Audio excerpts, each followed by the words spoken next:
सारण जीवन प्रणय क्रम जागृति परम बंदे जीवन जीवन सत्पुरुषम परम दयाल परम प्रेममय श्री ठाकुर परमाराध्य जगजननी श्री श्री बर्मा परम पूज्यपाद श्री श्री बर्द परम पूज्यपाद श्री श्री आचार्य इष्ट पद सभी शिष्यों को प्रणाम निवेदन करें। आज साध्य सत्संग में उपस्थित पूज्य प्रधान महोदय उपस्थित राजनीतिक कर्मी मंडल गुरुभक्त सिंह मातृ महोदय छोट छोट पिला समस्त प्रीतिपूर्ण राय जयगुरु आज यही शुभ सन्धार परमपिता शिक्षण मोर राज्य कर्मी दादा सुरेन्द्र नायक दादा जन्म दिवस उपलक्षे धर्मपत्नी सन्तान द्वारा सुप्रभा और शोभना प्रचेषा परमपिता शिक्षण भोग निवेदन कर बापा दीर्घायु जीवन सुस्थमय जीवन मंगलमय जीवन इष्टमय जीवन पर आम समस्ते ही से परमपिता निकट से प्रार्थना करवा सुस्थ रुहतु इष्टमय जीवन लाभ करूँ स्वस्थ शिक्षा आनंद जीवन लाभ करूँ और यही इष्टकर्म आमको प्रोत्साहित कर तथा उपस्थित समस्त पंचमहा जीवन निष्ठीकृत हो समस्त इष्टमय जीवन लाभ करूँ शांति सुख आनंद जीवन लाभ करूँ आम पंचनाथ भक्ति निवेदन करें। तो कथा हूँ एभलिया सन्तान भाग्य थे मिले जो सन्तान बापांगर पितामाता मंगल प्रभु पाखे निवेदन करते कहबार तात्पर्य हूँ आजिकल समाज रे जो प्रकार परिवेश आम मैंने देखुचे से प्रकार परिवेश के आशा करा जाए ना जे बापा माँ मंगल कामना जेजेपा जेजेमा गुरुजन को मंगल कामना करने कथा से सब भावती बापा हूँ इनकम कर मेसीन माँ हूँ मोर वांटिंग मेसीन माँ को मुझे जहाँ कह बापा बापा पूरण कर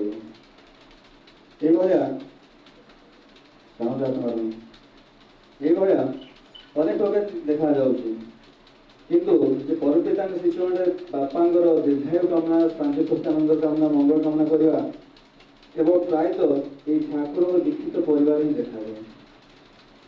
तो कथा हूँ आज आम जन्म दिवस सत्संग कहीं कर प्रकृत साइंस कहे सत्संग जिते सत्संग 1.5 घंटा 2 घंटा समय अतिबाहित करूँ आम शरीर थी आरबीसी और डब्ल्यूबीसी व्हाइट ब्लड कर्पस्कल्स वृद्धि घटी था जोटा कि आम आयुष वृद्धि करे। तो ये ठाकुर पाखे बसा मध्यम पाखे प्रार्थना भजन कीर्तन बाणीपाठ इत्यादि माध्यम दे मनटा किसी समय शिक्षण को चल जाए तो संसार सब जिन भूली जाता।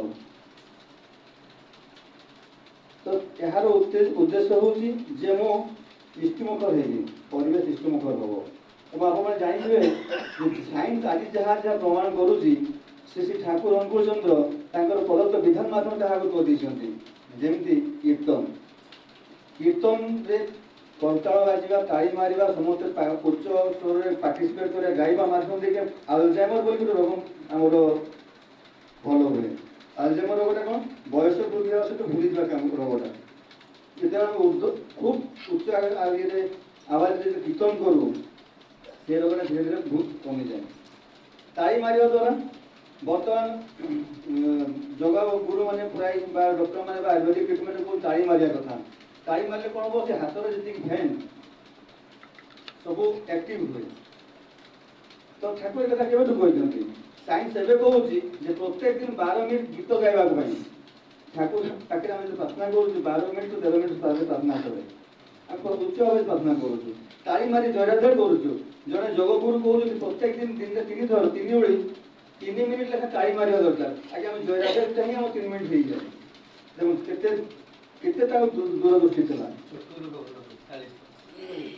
तो यही ताली मारिया द्वारा आम हाथ में जी सेन्स अच्छी हार्ट किडनी आखि साइटिका सब रकम माने बहुत प्रकार उदाहरण अच्छे। आज साइंस जहाँ जहाँ कहूँ श्री ठाकुर प्रदत्त विधान माध्यम से ଆଜି ଯେତେବେଳେ ଆମର ଆପଣମାନେ ମନେଥିବ ଯେ ଉତ୍ସବରେ ଯେଉଁ ବିଶ୍ୱରୁ ଦୁଇ ଜଣ ଭାଇ ଆସିଥିଲେ, ପଦ୍ମ ଭାଇ ବୋଲି ତାର ସକାଳୁ କନ୍ୟା ସନ୍ତାନ ହେଇଛି। ତାର ସନ୍ତାନ ନାମକରଣ ପାଇଁ ଯେଉଁ ଦେବଘରକୁ ଅନଲାଇନ୍ ନିବେଦନ କରିଛି, ସେଠି ସେ ଗୋଟେ ଜଣେ ଦାଦା କହିଲେ ଯେ ଦାଦା ଆଚାର୍ଯ୍ୟଙ୍କର ଆଶୀର୍ବାଦ ଅଛି, ଠାକୁରଙ୍କ କାମରେ ଯୋଡ଼ି ରହିବେ, ବାଣୀ ପାଠ କରିବେ, ଡିପି ୱାର୍କ ସମସ୍ତଙ୍କୁ ନେଇକି ଚାଲିବେ। ଡିପି ୱାର୍କଟା ସବୁବେଳେ ଆମ ପାଇଁ ପ୍ରଯୁଜ୍ୟ, ସବୁବେଳେ ତାଙ୍କର ଆଶୀର୍ବାଦ। ଯେମିତି ଡିପି ୱାର୍କ କିଛି କଥା ମୁଁ କହିବି, ପୂଜ୍ୟପାତ ଡିମ୍ପିଟା ଗୋଟେ ଜାଗାରେ ରାଜନକ୍ରମରେ କହୁଛନ୍ତି, ଦଳେ ଭାଇ ଗୋଟେ ଜାଗାରେ ଯାଇଛନ୍ତି ଡିପି ୱାର୍କ କାର୍ଯ୍ୟକ୍ରମ କରିବା ପାଇଁ। କାରଣ ଯେ ଯେତେବେଳେ ଡିପି ୱାର୍କର ଚା କାମ ପାଖକୁ ଆସିଛି, ସେଠି ଦେଖା ହେଇଛି ଯେ ସେଇ ପରିବାର ଅନେକ ପୁରୁଣା ଦୀକ୍ଷିତ, କିନ୍ତୁ କୌଣସି କାରଣବଶତଃ ପାଖାପାଖି 10 ବର୍ଷ ହେଲା ତାର ଇଷ୍ଟଭୂତି ଆସିନାହିଁ। ସେ ପରିବାର ଆଡ୍ରେସ୍ ନେଇକି ସେମାନେ ସଂଗ୍ରହ କରି ସେ ପରିବାର ପାଖକୁ ଯେତେବେଳେ ଯାଇକି ଆମ କଥା ବୁଝିଛନ୍ତି, ସେତେବେଳେ ଦେଖାଯାଇଛି ସେଇ ପରିବାରର ବଡ଼ ବୋହୂ ଯିଏ ତାର କଥା ପରେ ବନ୍ଦ ହେଇଯାଇଛି। ଅନେକ ଚିକିତ୍ସା ପରେ ମଧ୍ୟ ସେ କଥା ବାକ୍ଶକ୍ତିହୀନ ହେଇଯାଇଛି। ଅନେକ ଚିକିତ୍ସା କଲା ପରେ ମଧ୍ୟ ତାର ବାକ୍ଶକ୍ତି ଫେରି ନାହିଁ। ଏଇଭଳିଆ ସେ ପରିବାରରେ ପୁଣି ଇଷ୍ଟଭୂତି ଆରମ୍ଭ କରିବା ପାଇଁ ଯେତେବେଳେ ତାଙ୍କ ଆଲୋଚନା ହେଇଛି, ସମସ୍ତେ ରାଜି ହେଇଛନ୍ତି, ସମସ୍ତେ ପୁଣି ଆରମ୍ଭ କରିବା ପାଇଁ ପ୍ରତିଶ୍ରୁତି ଦେଇଛନ୍ତି। ହଠାତ୍ ସେଇ ଦଳ ଭିତରୁ ଜଣେ ଭାଇଙ୍କ ମନକୁ କଥା ଆସିଛି ଯେ ଏ ମୋବାଇଲରେ ଥିବା ଠାକୁର ସେଇ ବିଗ୍ରହକୁ ଯେତେ ସେ ମାଆଙ୍କୁ କହୁଛନ୍ତି, ମା କହିଲେ ଦେଖିଲେ କିଏ? ହଠାତ୍ ସେଇ ଯୋଉ କଥା ବନ୍ଦ କଥା ମା କହୁଛି ଶ୍ରୀ ଠାକୁର ଅନୁକୂଳଚନ୍ଦ୍ର। ଇଏ ହଉଛି ଡିପି ୱାର୍କର ପାୱାର। ପରମ ପୂଜ୍ୟପାତ ଶ୍ରୀ ଆଚାର୍ଯ୍ୟ ଦେବ ସେ ଆଜି ଇଏ ଆଚାର୍ଯ୍ୟ ଦେବ ହେଲେ ବୋଲି ଡିପି ୱାର୍କର ପରିଚାଳନା ଆରମ୍ଭ ହେଲା, ସେଟା ଆମେ ଭାବିବେନି। ଶ୍ରୀ ଦାଦାଙ୍କ ପରିକଳ୍ପନା ଥିଲା ସେ ଡିପି ୱାର୍କ। ଶ୍ରୀ ଠାକୁର ଅନୁକୂଳଚନ୍ଦ୍ର ଜୀବନ୍ତ ଥିଲେ ଶ୍ରୀମନ୍ଦିର ପରିକଳ୍ପନା ହେଇଥିଲା, ଯାହାକି ବଡ଼ଦାନ ପରେ ଆରମ୍ଭ ହୋଇଥିଲା। ଶ୍ରୀ ବଡ଼ଦାଙ୍କ ଇଚ୍ଛା ଥିଲା ଲକ୍ଷ ଲକ୍ଷ ଦୀକ୍ଷା, ଯୋଉଟାକି ଶ୍ରୀ ଦାଦା ପରିକଳ୍ପନା କରିଥିଲେ। ଇଏ ହଉଛି ପିଢ଼ି ପରେ ପିଢ଼ି ପିତା ପୁତ୍ର ଲୀଳା। ପିତା ପୁତ୍ର ଲୀଳା ଏଇ କଳିଯୁଗରେ ଏହା ହିଁ ଦେଖାଯାଉଛି ଶ୍ରୀ ଠାକୁର ଅନୁକୂଳଚନ୍ଦ୍ର ମାଧ୍ୟମରେ। ପୁଣି କଥାରେ ଶୁଣାଯାଏ, କଳିଯୁଗ ହଉଛି ନାମର ଆଧାର। କଳିଯୁଗରେ ଯିଏ ଯେତେ ନାମ କରିବ ସେ ସେତିକି ଶାନ୍ତି ରହିବ। यार ଗୋଟେ ମୁଁ କହିଦେଉଛି ଆଷ୍ଟ୍ରୋଲୋଜିକାଲ କୁହାଯାଏ। ଆଷ୍ଟ୍ରୋଲୋଜିକାଲ ଜ୍ୟୋତିଷ ଶାସ୍ତ୍ର ଅନୁସାରେ ବର୍ତ୍ତମାନ କଳିଯୁଗରେ କୁହାଯାଉଛି, କଳିଯୁଗ ରାଜା ହେଉଛି ରାହୁ। ଶନି ରାହୁ କେତୁ ଆପଣ ଜାଣିଛୁ, ଶନି ସମସ୍ତେ ଭୟ କରେ, ଭୟ ଲାଗେ, କିନ୍ତୁ କଳିଯୁଗ ରାଜା ହେଉଛି ରାହୁ। ଜଣେ ଠାକୁରଙ୍କ ସମୟରେ ଦାଦା ଯାଇକି ନିବେଦନ କରୁଛି, ଠାକୁର ମୋ ସ୍ତ୍ରୀର ରାହୁ ଦଶା ଚାଲିଛି, କ'ଣ ତାର ପ୍ରତିକାର କରିବି? ସେ ଠାକୁର କହୁଛନ୍ତି খুব করে নাম করতে হয় ଆଉ ମାନେ ଯୋଉ ଭୋଗ ସମୟରେ ଯୋଉ ପାଣିଟା ନିବେଦନ করে ଚରଣାମୃତ ପ୍ରତ୍ୟେକ ଦିନ ପାନ করতে হবে। ଏତେ ସହଜ ଓ ସରଳ ଉପାୟ।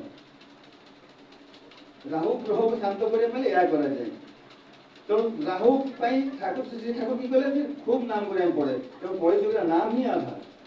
ଯୋଉ ସତନାମ ଆମେ ପାଇଛୁ ସେ ସତନାମ ଏକାନ୍ତ ଭାବରେ ଆନନ୍ଦର ସହିତ, ପ୍ରେମର ସହିତ, ଭକ୍ତିର ସହିତ, ବିଶ୍ୱାସ ସହିତ ଜପ କରନ୍ତୁ। ସେ ଆମ ପାଖରେ ସବୁବେଳେ ଆମ ପାଖରେ ଉପସ୍ଥିତ ଥିବେ। ପ୍ରତ୍ୟେକ ବିପଦ ଆପଦ ସବୁ ସମୟରେ ସେ ଆମ ପାଖରେ ଛିଡ଼ା ହେଇଥିବେ। ଶ୍ରୀ ଠାକୁର ଅନୁକୂଳଚନ୍ଦ୍ର ସେଇ କଥା ସବୁ ପ୍ରତ୍ୟେକ କହୁଛନ୍ତି ଯେ ମୁଁ ତୋ ପାଖରେ ସବୁବେଳେ ଅଛି, କାରଣ ମୁଁ ଅନାମୀ। খুব করে নাম কর, পুণ্য পথে কହୁଛନ୍ତି খুব করে নাম কর, তোর মধ্যে আমি জেগে উঠবো, আমি অনামী। ମୁଁ ଯାଜନ କ୍ରମରେ ଜଣେ ବିଶିଷ୍ଟ ଦାଦା ପାଖରୁ ମୁଁ ଶୁଣିଥିଲି, ଦାଦା କହୁଛନ୍ତି ଏଭଳିଆ ସମୟ ଆସୁଛି ଆଗକୁ, ଠାକୁର ସେ କଥା ୱାର୍ଣ୍ଣିଂ କରିଥିଲେ, ଏଭଳିଆ ସମୟ ଆସୁଛି ମଣିଷ ସମ୍ପଦ ବିଲୋପ ହେଇଯିବ। ସେଇଥିପାଇଁ ଯେତେବେଳେ ମହାତ୍ମା ଗାନ୍ଧୀ ଯାଇଥିଲେ ଠାକୁରଙ୍କ ପାଖକୁ ନିବେଦନ କରିବା ପାଇଁ, ଠାକୁର ଭାରତର ସ୍ୱାଧୀନତା, ମହାତ୍ମା ଗାନ୍ଧୀ ଠାକୁର କହିଥିଲେ ପ୍ରଥମ କଥା ଯେ ସ୍ୱାଧୀନତା ଲାଭ କରିବାକୁ ମଣିଷ ସୃଷ୍ଟି ହେଇଛନ୍ତି ତ ତାହେଲେ କ'ଣ କରିବା ପାଇଁ ପଡ଼ିବ? ମହାତ୍ମା ଗାନ୍ଧୀ ପଚାରିଥିଲେ, ଠାକୁର କହିଲେ ବିବାହ ରିଫର୍ମ କରିବା ପାଇଁ ପଡ଼ିବ, ମ୍ୟାରେଜ ରିଫର୍ମ। କିନ୍ତୁ ସେଟା ଗାନ୍ଧିଜୀ କହିଥିଲେ ଯେ ଆମେ ବହୁତ ବାଟକୁ ଆଗେଇ ଯାଇଛୁ, ସେ ବାଟକୁ ଫେରିଯିବା ସମ୍ଭବ ହେବ ନାହିଁ। ଚିତ୍ତରଞ୍ଜନ ଦେଶବନ୍ଧୁ ଚିତ୍ତରଞ୍ଜନ ସେ କଥା କହିଥିଲେ, ଯୋଉଥିପାଇଁ କି ଆଜି ଆମେ ସ୍ୱାଧୀନ ହେଇକି ପରାଧୀନ। ଯେତେବେଳେ ଅସହଯୋଗ ଆନ୍ଦୋଳନ ହେଲା ସେଟା ଶ୍ରୀ ଠାକୁର ମନା କରିଥିଲେ, କହିଲେ ଆପଣ ଆଜି ଏଇ ଯୋଉ ମଞ୍ଜି ପକେଇ ଦଉଛନ୍ତି ଭବିଷ୍ୟତରେ ପ୍ରତ୍ୟେକ ସମୟରେ ଦେଖାଯିବ। ଆଜି ଦେଖନ୍ତୁ ପ୍ରତ୍ୟେକ କ୍ଷେତ୍ରରେ ଷ୍ଟ୍ରାଇକ୍, କେତେ ଦୂରଦୃଷ୍ଟି ଥିଲା। 1932 ମସିହାରେ ସେଇ ମାନେ ପାବନା ଜିଲ୍ଲା ହିମାୟତପୁର ଗ୍ରାମରେ ବସି ଗୋଟେ ନଦୀ କୂଳରେ ବସିଥିଲା ଜଣେ ସାଧାରଣ ମଣିଷ। ସେ କହିଥିଲେ ଏଇ ସଂସାର ଆସି ଯେତେ ନଗରାଦି ଗ୍ରାମ ସର୍ବତ୍ର ପ୍ରଚାରିତ ସତନାମ, ସେଟା କେଷ୍ଟତା କହିଥିଲେ ଠାକୁର ଏଇଟା କ'ଣ କେବେ ସମ୍ଭବ ହେଇପାରେ? ଠାକୁର କହିଲେ ପରମିତା ମୁହଁରୁ ଯାହା କହିଦେଇଛନ୍ତି ତାହା ହେବା ପାଇଁ ବାଧ୍ୟ। সময় এমতি আসুଛି যে ଯୋଉ ପରିବାର ଟିକେ ଠାକୁରଙ୍କୁ ନେଇ ଭଲ ଭାବରେ ଚାଲିବା ପାଇଁ ଚେଷ୍ଟା କରିଛି ତାଙ୍କ ବିଧାନ ମାନିବା ପାଇଁ ଚେଷ୍ଟା କରିଛି ଆଉ ସେଇ ପରିବାରର କାନ୍ଥ ଧରି ସେଇ ପରିବାର କାନ୍ଥ ଧରି ଅଲଗା ପଡ଼ୋଶୀ ମାନେ ବଞ୍ଚିଯିବେ। ଶୁଣ କମ ସେ କମ ତାଙ୍କ ପାଇଁ ଯଦି ଚିନ୍ତା କରିବା ଦରକାର। ଠାକୁର ଯୋଉ ମଣିଷ କାଙ୍ଗା ଠାକୁର କହିଲେ ଗୋଟେ ମଣିଷ ପାଇଁ ଗୋଟେ ସାମ୍ରାଜ୍ୟ ଛାଡ଼ି ଦେଇପାରେ, ଗୋଟେ ମଣିଷ ଛାଡ଼ି ପାରିବେ ନାହିଁ। ତେଣୁ ଆମେ ତାଙ୍କ ପାଇଁ ମଣିଷ ବଞ୍ଚିବା ପାଇଁ ମୋ ପଡ଼ା ପଡ଼ୋଶୀ ଭାଇ ବନ୍ଧୁ ସଖା ସହ ସମସ୍ତଙ୍କୁ ତା ପାଖରେ ପହଞ୍ଚିବା ପାଇଁ ଚେଷ୍ଟା କରିବା ଦରକାର। ତା ପାଇଁ ଦରକାର ମୋର କମ ସେ କମ ଜନ ଜାତି ନିଷ୍ଠ ଗୋଟେ ସତୀ ସଦାଚାର ବିଧିରେ ପାଳନ କରିବା ପାଇଁ ଏକାନ୍ତ ଭାବରେ ମୋ ଜୀବନ ପାଳନ କରେ ତାହେଲେ ମୋ ଭିତରେ ଠାକୁର ଫୁଟି ଉଠିବେ। ଠାକୁର ସତୀ ସମୟରେ କହିଲେ ତମ ଠାକୁର ତ ଜାଗ୍ରତ ଲାଗିବ କେନ୍ଦ୍ର ବିନ୍ଦୁ ଠାକୁର ବିନା ଫାଙ୍କି ଦେଲେ ତାହିଁ ପାଇବ। ଠାକୁର ତ ଜାଗ୍ରତ ମାନେ କ'ଣ? ଠାକୁର ତ ଜାଗ୍ରତ ମାନେ ଠାକୁର ମୋ ଭିତରେ ସବୁବେଳେ ଥିବେ। କେମିତି ରହିବେ ସେଟା ଦାଦାମାନେ ଦୀକ୍ଷା ସମୟ କହିଦିଅନ୍ତି। পোষা নিধাই মন্ত্র সাধন চলাফেরা যোগ যথা সময় ইষ্ট নিতে স্মৃত করাই তো।